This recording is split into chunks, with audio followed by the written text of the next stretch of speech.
পৃথার ইচ্ছে ডানায় আপনাকে আবারও স্বাগত। আজকে যে ছোট গল্পটা পড়ব তার নাম সখী। লিখেছেন মানিক বন্দ্যোপাধ্যায়।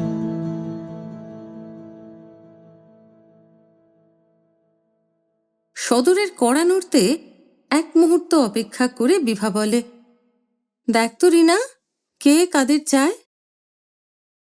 উপরে নিচে 5 ঘর ভাড়াটে, উপরে 3, নিচে 2। বাইরে লোক এলে দরজা খুলে খোঁজ নেবার দায়িত্ব স্বভাবতই নিচের তলার ভাড়াটে তাদের উপর পড়েছে, বিভা এবং কল্যাণীদের। সদর থেকে ভিজে স্যাঁতস্যাঁতে একরত্তি উঠানটুকু পর্যন্ত সরু প্যাসেজের এই পাশের ঘরটা তাদের, ওপাশেরটা কল্যাণীদের। ভিতরে আরও একখানা করে ছোট ঘর তারা পেয়েছে, কিন্তু রান্নাঘর মোটে একটি। কল্যাণীরা রান্নাঘরের ভেতরে রাঁধে, বিভা রাঁধে বারান্দায়। তবে সুবিধে অসুবিধের হিসেব ধরলে লাভটা কাদের হয়েছে ঠিক করা অসম্ভব। রান্নাঘরখানা ঘুপচি, আলো বাতাস খেলে না। উনান ধরলে একেবারে হাড় কাঁপানো দিনগুলি ছাড়া শীতকালেও ভ্যাপসা গরমে বেশ কষ্ট হয়, নিঃশ্বাস আটকে আসে। মাঝে মাঝে ছুটে বেরিয়ে উঠানে দাঁড়িয়ে আকাশের ফালিটুকুর দিকে মুখ তুলে হাঁপ ছাড়তে হয়। বারান্দায় আবার জায়গায় এতটুকু, নড়াচড়া করতেও অসুবিধে হয়। সাধারণত কল্যাণীরাই সদরের কড়ানাড়ায় বেশি সাড়া দেয়, তাড়াতাড়ি বেশ একটু আগ্রহের সঙ্গে দেয়। বিভাদের বা উপরতলার ভাড়াটেদের কাছে লোকজন কদাচিৎ আসে। কল্যাণীরা নিজেরাও সংখ্যায় অনেক বেশি, দেখা করতে, বেড়াতে বা কাজে বাইরের লোকও ওদের কাছেই বেশি আসে। অন্য ভাড়াটেদের তুলনায় বাইরের জগতের সঙ্গে ওদের যোগাযোগ অনেক বেশি। কল্যাণীরা সম্ভবত রান্নাঘরে খেতে বসেছে বা অন্য কাজে ব্যস্ত আছে। বিভার রান্না খাওয়ার পাট অনেক আগেই চুকে যায়। 2-1 মিনিট দেখে ওদের কাছেই লোক এসেছে ধরে নিয়েও শোয়া রিনাকে তুলে সে খবর নিতে পাঠিয়ে দেয়। এটুকু করতে হয় এক বাড়িতে থাকলে। ক্ষীণ অস্পষ্ট আশা কি জাগে বিভার মনে যে আজ হয়তো তার কাছেই কেউ এসেছে? কেউ তো একরকম আসেই না, কেউ যদি বা আজ এসে থাকে। একটু পরেই ফ্রক পরা 3 বছরের একটি মেয়ের হাত ধরে বিভার সমবয়সী একটি মেয়ে খোলা দরজার সামনে এসে দাঁড়ায়। ভাবতে পেরেছিলি কেমন চমকে দিয়েছি? তাকে দেখেই বিভা ধর্মর করে উঠে বসেছিল। ব্যাকুল ও উৎসুক কণ্ঠে সে বলে, রানী, ইস, কি রোগা হয়ে গেছিস, কি চেহারা হয়েছে তোর। রানী যেন বেশ একটু ভড়কে যায়, মুখের হাসি খানিকটা মিলিয়ে আসে। তা যদি বলিস, তুইও তো কম রোগা হসনি, কালো হয়ে গেছিস সে, তোর অমন রং ছিল। 2 সখী ব্যাকুল ও প্রায় খানিকটা ভীতভাবে পরস্পরের সর্বাঙ্গে চোখ বুলিয়ে দেখতে থাকে। দুজনেরই ভাঙাচোরা অতীতের প্রতিবিম্ব নিয়ে যেন দুটি আয়নার মতো তারা পরস্পরের সামনে এসে দাঁড়িয়েছে। এমন খারাপ হয়ে গেছে চেহারা, এত ময়লা হয়েছে রং, এমন ক্লিষ্ট হয়েছে চোখ, এতখানি উপে গেছে স্বাস্থ্যের জ্যোতি, রূপ, লাবণ্য। প্রতিদিন আয়নার সামনে তারা চুল বাঁধে, মুখে পাউডার, সিঁথিতে সিঁদুর দেয়, নিজেকে রোগা মনে হয়। কখনো একটু আফসোস জাগে। কিন্তু আজ বন্ধুর চেহারা চেয়ে দেখার আগে পর্যন্ত তারা ধরতেও পারেনি কবছরে কি শোচনীয় পরিবর্তন ঘটে গেছে নিজেদের দেহেও, কিভাবে শুকিয়ে সিটকে গেছে। আয় রানী, বস, কটি হলো? বিভা রানীর মেয়ের হাত ধরে কোলে টেনে নেয়। কটি আবার? এই একটি। তোর? কতকাল কেটেছে, বছর? এই তো সেদিন তাদের বিয়ে হলো, যুদ্ধ বাঁধার পর একে একে দুজনেরই। বছর 5 কেটেছে তাদের শেষ দেখা হবার পর। 5 বছরে একটি মেয়ে হয়ে রানীর সেই আঁটো ছিপছিপে গড়ন, যা দেখে তার প্রতিদিন হিংসে হতো, সে গড়ন ভেঙে এমন চাঁচা ছোলা প্যাকাটির মতো বেঢপ হয়ে গেছে। কণ্ঠার হাড় উঁকি মারছে, চিবুকের ডৌলো বুঝি আজ খুঁজলেও মেলে না। অমন মিষ্টি কোমল ফর্সা রং জলে ধোয়া কাটা মাছের মতো কটকটে সাদা হয়ে গেছে। বিভা ভাবে আর উতলা হয়, তার চোখে জল আসে। বিভার 2টি ছেলেই ঘুমোচ্ছিল। ছোটটির দিকে কয়েক মুহূর্ত চেয়ে থেকে রানী মৃদুস্বরে বলে, ওর কত বয়স হলো? 2 বছর। দুটি ছেলেই রোগা। ছোটটির পেট বড়, হাত পা কাঠির মতো সরু। ওদিকে দেখতে দেখতে রানী নিজের চেহারার কথা ভুলে গিয়েছিল। আচমকা সে বলে, কি আর করা যাবে, বেঁচে পড়তে যে আছি তাই ঢের। যা দিনকাল পড়েছে, সত্যি শেষ করে দেবে। বিভা স্বস্তির নিঃশ্বাস ফেলে। সে ভুলে গিয়েছিল কি ভয়ঙ্কর দুর্দিনের মধ্যে কি প্রাণান্তকর কষ্টে তারা বেঁচে আছে। ভুলে গিয়েছিল কি অবস্থায় কি খেয়ে কত দুশ্চিন্তা আর আতঙ্ক বুকে নিয়ে তারা দিন কাটায়। ছেলেবেলা থেকে শুনে শুনে আর অস্পষ্ট অনুভব করে করে মনের মধ্যে যে রহস্যময় ভীতিকর একটা চোরাবালির স্তর গড়ে উঠেছে, যার অতল বিষাদ আর হতাশায় মিছে মায়ার মতো দুদিনের অর্থহীন লীলা খেলার মতো জীবন যৌবন তলিয়ে যায়, সেটা আজ আলোড়িত হয়ে উঠেছিল। এই তবে জীবনের রীতিনীতি, মানুষের বাঁধা ধরা অদৃষ্ট, যে এত তাড়াতাড়ি তারুণ্য, আনন্দ, উৎসাহ সব শেষ হয়ে যায়। জীবনের এই চিরন্তন নিয়মেই সে আর বিভা জীবনটা শুরু করতে না করতে মাত্র 25-26 বছর বয়সে এমন হয়ে গেছে। রানী তাকে মনে পড়িয়ে দিয়েছে, না তা নয়, জীবন অত ফাঁকিবাজ নয়, অমন ভঙ্গুর নয় দেহ। শুধু খেতে পড়তে না পেয়ে চিন্তায় ভাবনায় জর্জরিত হয়ে হাসি খুশি আমোদ আহ্লাদের অভাবে তাদের এই দশা। একা এসেছিস রানী? একা কেন, ঘোড়ায় চেপেই এসেছি। দরজায় দাঁড়িয়ে আছে। কি আশ্চর্য, তুই কি বলতো, এতক্ষণ বলতে নেই? অসহায়ভাবে বিভা পরনের কাপড়খানার দিকে তাকায়। রানী একখানা ভালো কাপড় পরে এসেছে, আগেকার দিনের সঞ্চিত তরঙ্গে তোলা কাপড়ের একখানা। বিয়ে বাড়ির মতো বিশেষ উপলক্ষ ছাড়া কেউ যা পরে না, পরলে মানায়ও না। এ রহস্যের মানে বিভা জানে, তারও একই অবস্থা। আত্মীয় বন্ধুর বাড়ি যেতে, সিনেমা দেখতে, বেড়াতে বার হতে সাধারণ রকম ভালো কাপড় যা মানায়, তার তরঙ্গেও আগেকার 5-7খানা ছিল। বাড়িতে পরে পরে সে ভাণ্ডার শেষ হয়েছে। এ দুঃশাসনের দেশে দ্রৌপদীদের কাপড় টানাটানি শেষ নেই। বিয়ের সময়ের দামি শাড়ি আর ঘরে পরার শাড়ির মাঝামাঝি কিছু নেই, রাখা অসম্ভব। ঘরেও তো উলঙ্গ হয়ে থাকতে পারে না মেয়ে মানুষ। ইতিমধ্যে মরিয়া হয়ে চোখ কান বুজে সাধারণ সামাজিকতা রাখার জন্য সাধারণ রকম ভালো 2-1খানা কাপড় সে কিনেছে। প্রাণপণে চেষ্টা করেছে এই প্রয়োজন ছাড়া ব্যবহার না করার, কিন্তু সম্ভব হয়নি।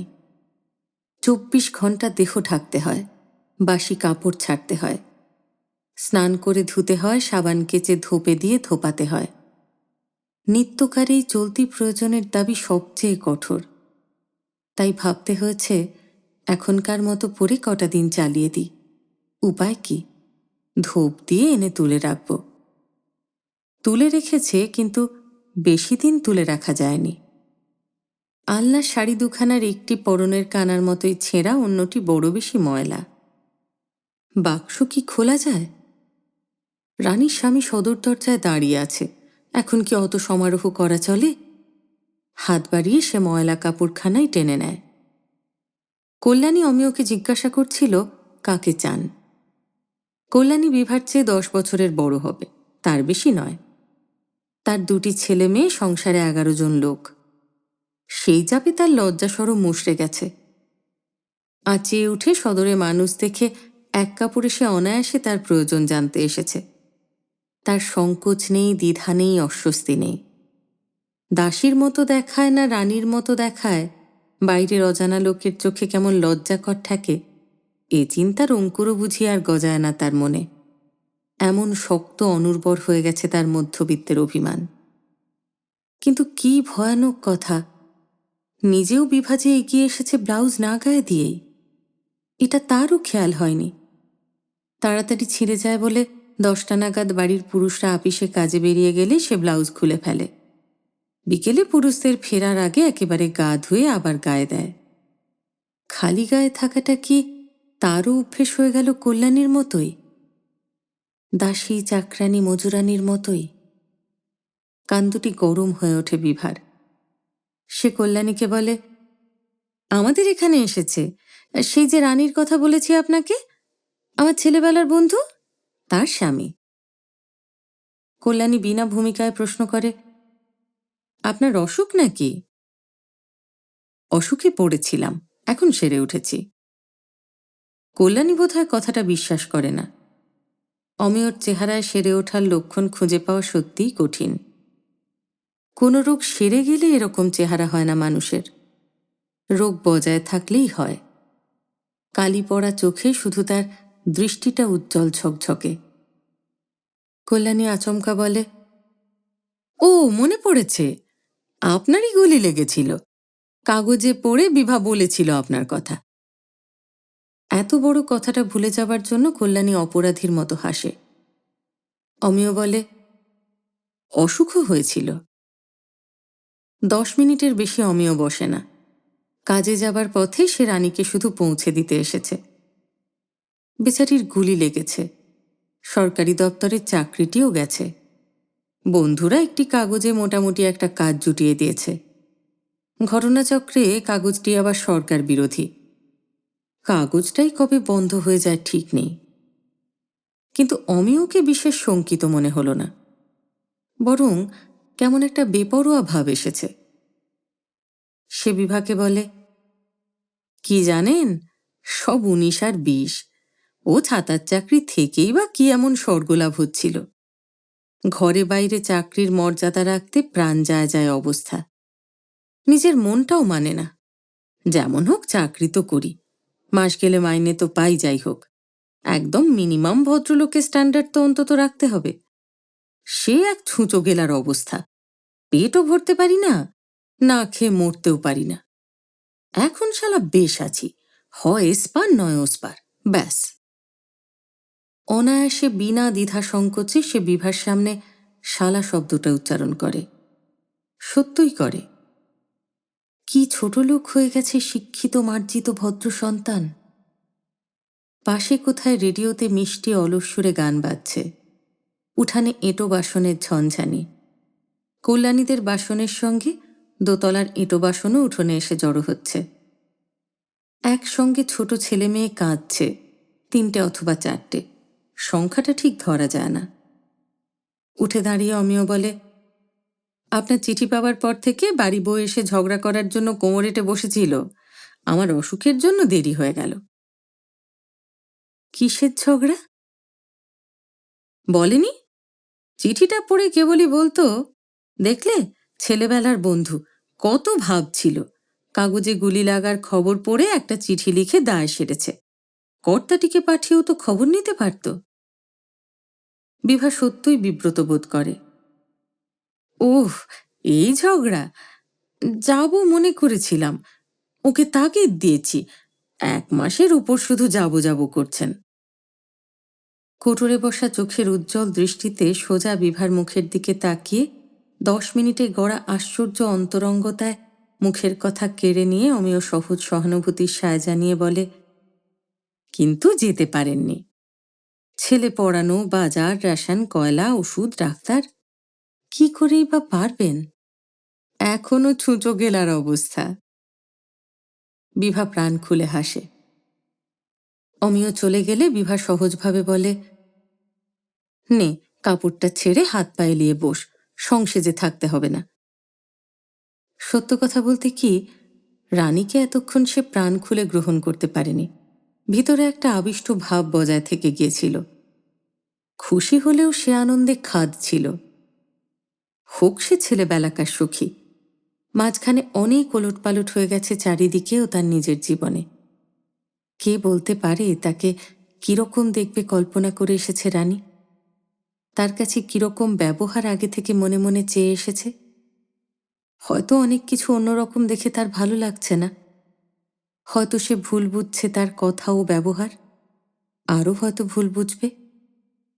এই 1খানা আর পাশের আধখানা নিয়ে 1.5খানা ঘরে কত দিকে যে বিষিয়ে গেছে জীবনটা, সে নিজেই কি খানিক খানিক জানে না। রানী এসে দাঁড়ানো মাত্র তার ফ্যাকাশে ম্লান চেহারা দেখে উতলা হওয়ার সঙ্গে প্রাণটা তার ধক করে উঠেছিল বিপদের আশঙ্কায়। তার সখী এসেছে। এককালে দিনে অন্তত একবার যাকে কাছে না পেলে সে অস্থির হয়ে পড়ত, এতদিন পরে সেই সখী এসেছে তার ঘরের দরজায়। আনন্দে উচ্ছ্বসিত হয়ে ওকে তো সে অভ্যর্থনা করতে পারবে না। হেসে কেঁদে অনর্গল আবোল তাবোল কথা যা মনে আসে বলে গিয়ে প্রমাণ দিতে পারবে না সে কৃতার্থ হয়েছে। সে সাধ্য তার নেই। হাজার চেষ্টা করেও বেশিক্ষণ সে আনন্দোচ্ছ্বাস বজায় রাখতে পারবে না। ঝিমিয়ে মিইয়ে তাকে যেতেই হবে। কি ভাববে তখন রানী? কি বিশ্রী অবস্থা সৃষ্টি হবে। আরও ভেবেছিল বিকেল পর্যন্ত যদি থাকে চায়ের সঙ্গে ওকে কি খেতে দেব। ওর মেয়ে যদি দুধ খায়, দুধ কোথায় পাব? শ্রান্তিতে যদি ওর হাই ওঠে, বিছানায় কি পেতে দিয়ে ওকে আমি শুতে দেব? 10 মিনিটের মধ্যে অমিয় তাদের সখিত্বকে সহজ করে বাস্তবের দৃঢ় ভিত্তিতে প্রতিষ্ঠিত করে দিয়ে গেছে। বিভার আর কোনো ভয় নেই, ভাবনা নেই, সংকোচও নেই। কারণ কোনো অভাব কোনো অবস্থার জন্য রানী তাকে দায়ী করবে না। তার মেয়ে দুধের খিদে কাঁদলে সে যদি শুকনো দুটি মুড়ি শুধু তাকে খেতে দেয়, তাতেও নয়। চাদরের বদলে ময়লা ন্যাকড়া পেতে দিলেও গা এলিয়ে রানী তাকে গাল দেবে না মনে মনে। এটুকু অমিয় তাকে বুঝিয়ে দিয়ে গেছে। ময়লা শাড়িখানা পরে রানীও যেন বাঁচে। একটা পান দে না বিভা। কোথা পাবো পান? ত্যাগ করেছি। মাসে 3-4 টাকা খরচ। কি হয় পান খেয়ে? একটি লবঙ্গ মুখে দিয়ে মুখ শুদ্ধি হয়। নে। বিভার বাড়ানো হাতে প্লাস্টিকের চুড়ি নজর করে রানী হাসে। তুইও ধরেছিস? ভাগ্যে ফ্যাশনটা চালু হয়েছে। সোনা না দেখে লোকে কিছু ভাবে না। ফ্যাশন কি এমনি চালু হয়? যেমন অবস্থা তেমন ফ্যাশন। সোনা নেই তোর? টুকটাক আছে। তোর? চারগাছার চুড়ি, সরু হাটটা আর কানপাশা। সে বছর টাইফয়েডের এক পালা গেল। তারপর আমার কপাল টানল হাসপাতালে। মরবে জেনেও কেন যে পেটে আসে বুঝি না ভাই। আমাকেও প্রায় মেরেছিল। কি যে কষ্ট পেলাম এবার। অথচ দেখ, এ দুটোর বেলা ভালো করে টেরও পাইনি। দিনকাল খারাপ পড়লে কি মানুষের বিয়নোর কষ্টও বাড়ে? বাড়ে না? খেতে পাবে না, মনে শান্তি থাকবে না, গায়ে পুষ্টি হবে না, বিয়লেই হলো। দুই সখী অদ্ভুত এক জিজ্ঞাসার ভঙ্গিতে চোখে চোখে তাকায়। দুজনের মনে একসঙ্গে একই অভিজ্ঞতা, একই সমস্যা জেগেছে। আজ দুজনের নিরিবিলি দুপুরে কাছাকাছি আসার সুযোগে পরস্পরের কাছে প্রশ্নটা তাদের যাচাই করে নিতেই হবে। জানতে হবে খাপছাড়া অদ্ভুত একটা ফাঁদে পড়ার যে রহস্যময় ব্যাপারটা নিয়ে যন্ত্রণার অন্ত নেই, সেটা শুধু একজনের বেলায় ঘটেছে না দুজনেরই সমান অবস্থা। বুঝতে হবে কেন এমন হয়, এমন অঘটনের মানে কি। রানী বলে, বল না, তুই আগে বল। আগেও ঠিক এমনিভাবেই জীবনের গহন গভীর গোপন রহস্যের কথা উঠত। কেউ একজন মুখ খোলার আগে চোখ মুখের ভাবভঙ্গি দেখেই দুজনে টের পেত যে জগতের সমস্ত মানুষের কাছ থেকে আড়াল করা শুধু তাদের দুই সখীর প্রাণে কথা বলা বলি হবে। বিভা বলে, কিছু বুঝতে পারি না ভাই। এরকম যাচ্ছে তাই শরীর, কি যে খারাপ লাগে বলার নয়। তবু আমার যেন বেশি করে ভূত চেপেছে। বিয়ের পর 2-1 বছর সবারই পাগলামি আসে। ও বাবা, এখন যা দাঁড়িয়েছে তাতে তখন রীতিমতো সংযমী ছিলাম বলা চলে। আগে ভাবতাম ও বেচারির দোষ। ঝগড়া করে ও ঘরের খুপটির মধ্যে বিছানা করে শোয়ার ব্যবস্থা করেছিলাম। তখন টের পেলাম কি বিপদ। আমারও দেখি মরণ নেই। ঘুম আসবে চাই, উঠে এসে যদি ডাকে ভেবে কি ছটপটানি আমার। বিশ্বাস করবি, থাকতে না পেরে শেষে নিজেই এলাম। রানী একটু হাসে, বলে, উঠে এসে কি বললি? একা শুতে ভয় করছে? তোরও তবে ওই রকম? বিভা যেন স্বস্তি পায়। কি তবে? তোর একরকম, আমার অন্যরকম। দুই সখী আশ্চর্য হয়ে পরস্পরের মুখের দিকে চেয়ে থাকে। রানী বলে, তবে আমার আজকাল কেটে গেছে, অন্যদিকে মন দিতে হয়, তোরও কেটে যাবে। একটু ভেবে রানী আবার বলে, আমার মনে হয় এ একটা ব্যারাম। ভালো খেতে না পেলে, ভাবনায় চিন্তায় কাহিল হলে এরকম হয়। ছেলেপিলেকে দেখিস না, পেটের ব্যারাম হলে বেশি খাই খাই করে, চুরি করে যা তা খায়। চুরি করেও খাস নাকি তুই? দুই সখী হেসে ওঠে। সেই এক মুহূর্তের হাসির ক্ষীণ শব্দ সঙ্গে সঙ্গে মিলিয়ে যায় শিশুর কান্না, বাসন্যার শব্দ মেশানো দুপুরের স্তব্ধতায়। শুধু শিশুর কান্না নয়, এ বাড়ির দোতলাতেই মেয়েলি গলায় একজন সুর করে কাঁদছে। উপরতলায় একজন ভাড়াটে রমেশ, তার বুড়িমা। রমেশের ছোট ভাই অশেষ সবে কলেজ থেকে বেরিয়ে চাকরির ধান্দায় ঘুরতে শুরু করেছিল। কদিন আগে টিবি রোগে সে মারা গেছে। এই সেদিন দেখেছি চলাফেরা করছে। বিভা হঠাৎ শিউরে উঠে বসে। দিন রাত ঘুরে বেড়াতো। ওর সঙ্গে তর্ক করতো আমরা স্বাধীনতা পেয়েছি কিনা। এই বিছানায় বসে একদিন রাত্রে কথা কইতে কইতে কাঁদতে শুরু করল। এক ঝলক রক্ত উঠে চাদরে পড়ল। কিরকম ভ্যাবাচাকা খেয়ে যে চেয়ে রইল ছেলেটা। আগে একটু আধটু রক্ত পড়েছে, গ্রাহ্যও করেনি। সেদিন প্রথম বেশি পড়ল। নিজের শরীরটাকে পর্যন্ত গ্রাহ্য করে না। কি যে হয়েছে আজকালকার ছেলেরা। আনমনে কি যেন ভাবে। একটু ম্লান হেসে বলে, প্রথমে ঠিক হয়েছিল চাদরটা পুড়িয়ে ফেলব, কিন্তু তাহলে সঙ্গে সঙ্গে আবার একটা চাদর কিনতে হয়। শেষ পর্যন্ত তাই। এই কথাটা বিভা শেষ পর্যন্ত বলে উঠতে পারে না। আবার আনমনা হয়ে যায়। কি ভাবি জানিস রানী? শুধু শাক পাতা আর পচা চালের দুমুঠো ভাত খায়, না এক ফোঁটা দুধ, না এক ফোঁটা মাছ। এই খেয়ে আপিস করা, রাত 9টা পর্যন্ত ছেলে পড়ানো। একদিন যদি ওই রকম কথা কইতে কইতে ও কাঁদতে শুরু করে, আর এ কথার শেষটা মুখে উচ্চারণ করা অসম্ভব। রানী অসম্ভবকে সম্ভব করে যোগ দেয়, রক্তে বিছানা যদি লাল হয়ে যায়। আমিও আগে এরকম আবোল তাবোল কত কি ভাবতাম। রক্তে একদিন রাস্তাই লাল হয়ে গেল। আর ভাবি না। কি আছে অত ভয় পাবার, ভাবনা করার? সংসারে কুলি মজুরও তো বেঁচে আছে, বেঁচে থাকবে।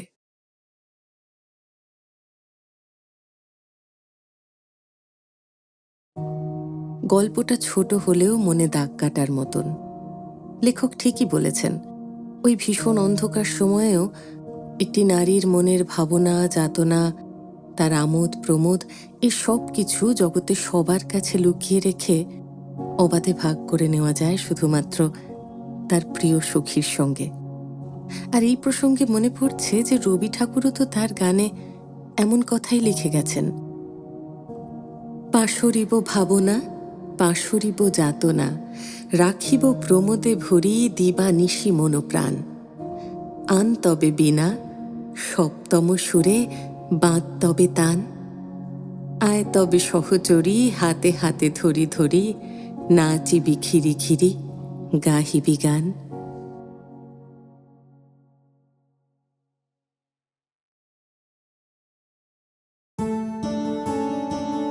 কেমন লাগলো আপনার আজকের গল্প? যদি ভালো লেগে থাকে তাহলে গল্পটা লাইক করবেন, প্রিয় মানুষের সঙ্গে শেয়ার করবেন। চ্যানেলটা যদি এখনো সাবস্ক্রাইব না করে থাকেন তাহলে তাড়াতাড়ি সাবস্ক্রাইব করে দেবেন। আর অনেকখানি ভালোবাসা নিয়ে অপেক্ষা করবেন আমার পরের গল্পের জন্যে। খুব ভালো থাকবেন।